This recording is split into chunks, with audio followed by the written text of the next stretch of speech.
Steps for using dark heat transfer photo paper. Want vibrant prints on dark fabrics? Dark heat transfer paper brings your designs to life on any dark textile.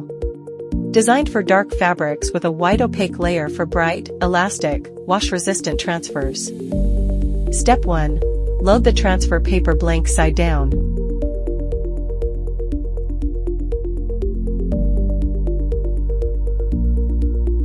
Design in your app, then print.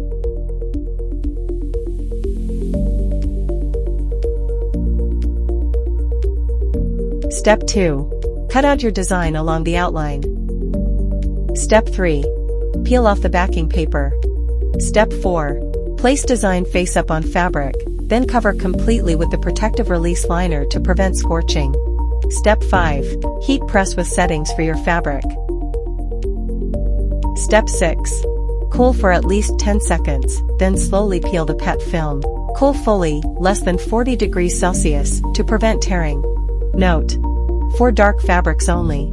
Use in well-ventilated area with heat protection. Not for children's sleepwear or high-friction areas. Wait 48 hours before washing.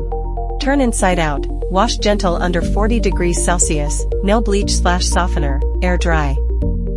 Dark heat transfer paper. Turn every dark garment into your canvas. Start creating your wearable art today.